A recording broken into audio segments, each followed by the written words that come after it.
Hello boys, welcome back to another interesting session of video tutorials, and this session is meant for class 12th biology boys, and this is meant for 1st October 2020, and we are proceeding with the revision of the syllabus, and we are now entering into chapter number 5, and this is principles of inheritance and variation, genetics chapter.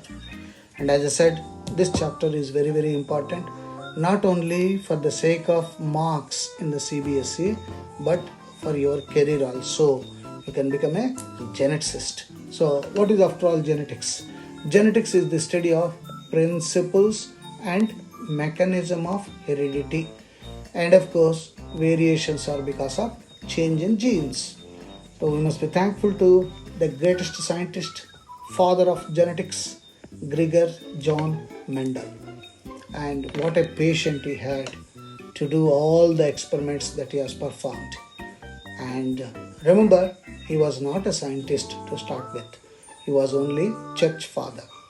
And being a church father, he could produce so much of innovations, so many discoveries that even after centuries, his discoveries and innovations are still acceptable by the people. That is the greatness of Gregor John Mendel. And the greatest discovery that is possible is applicable even today. And the sole reason for this is observation. He just observed what's happening in the nature. And he started with the observing in his own garden. And he observed only one type of plants. All of you know garden pea, Pisum sativum. So all his experiments were based on Pisum sativum, and mere observation led us to so many discoveries. So that is the basic characteristic of a science student. So have good observation. So inheritance. What is inheritance? It's the process by which characters are passed on from parent to progeny. So it is the basis of heredity. That is, we say transfer of characters from one generation to another generation, or transfer of characters from parents to offsprings. And what is variation? It's the degree by which a progeny, means future generation, differ from their parents. So is the F1 generation Xerox copy of the parents? Then we say no variation. But if the progeny, F1 generation, F2 generation is quite different from the parental, the P generation, then we say variation has taken place. So variations may be in terms of morphology, external appearance, physiology, properties of the cells and tissues, cytology, the cell structure, and behavioristic traits of individual belong to same species. So variations can be many. How is that these variations after all arise due to? It's because of reshuffling of genes or chromosomes. Main thing is this: variations are possible. Variations arise only when there is reshuffling of genes. That means gene locus gets changed. When the locus of the gene changes, there will be variation. When there is movement of chromosomes, there is a variation. And then crossing over or recombination. So the combination has modified itself, recombination has taken place. And when the chromatids of two homologous or heterologous chromosomes cross over each other and then break off, exchange the parts of chromatids, that also results in variations, that is crossing over thanks to meiosis, and particularly in meiosis prophase 1.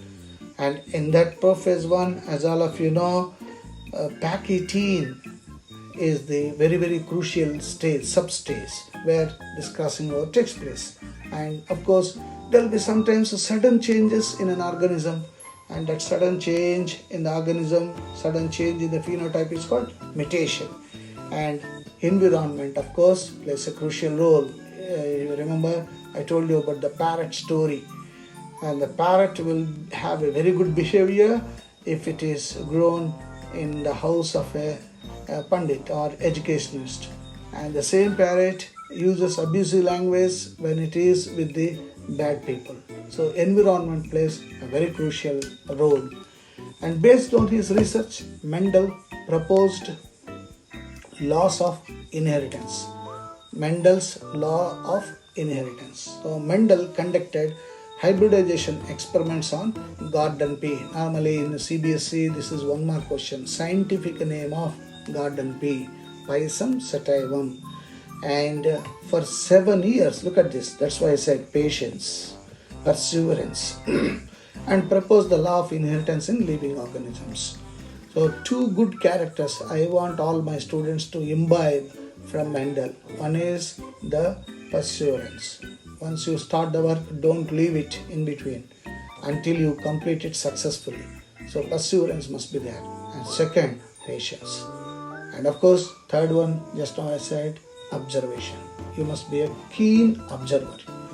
And then selection of pea plant. He has selected Pisum sativum. What should be the reason why he has selected only in his around his church in the garden? There are so many plants were available, but how is that he has selected Pisum sativum? There are reasons. So the main reasons for adapting garden pea for experiments by Mendel were pea has many distinct contrasting characters. What do you mean by contrasting characters? Opposite characters, like tall. A plant is very tall, and the contrast is dwarf, means very short. And round seeds, contrasting character is wrinkled seed. So like this, many contrasting characters, almost 7 to 8 contrasting characters are available. So he could do all that experiments. And then second, lifespan of pea plant is short. I think almost in 3 months we can finish it off. Whatever the changes that take place in the life cycle, various changes that take place in the life cycle can be observed if the lifespan of the plant is short. Suppose you take human being, the lifespan on an average will be around 65 to 70 years. So it would be very difficult to understand various changes, various variations that take place in 65 to 70 years. So it is good that if the species that we are selecting has got a short lifespan. And flowers show self-pollination so that the genome can be protected. Reproductive whorls being enclosed by corolla.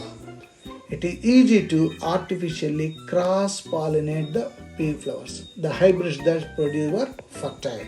So these are some of the main reasons why he has selected the garden pea. So working method, Mendel's success was also due to his meticulous planning and the method of work. What is that he has done? He studied only one character at a time. That is one. He used all available techniques to avoid cross-pollination by undesirable pollen. And then he applied mathematics and statistics to analyze the results obtained by him. And Mendel selected as just now 7 contrasting characters of garden pea for his hybridization experiments. What are those contrasting characters? As I said, height of the plant. There are 2 contrasting characters. One is tall, another is dwarf. So tall character, dwarf character, phenotypic. Flower color, violet, white. Flower position, axial, means tip of the stem, flower position. And second, terminal, it's not tip on the branch.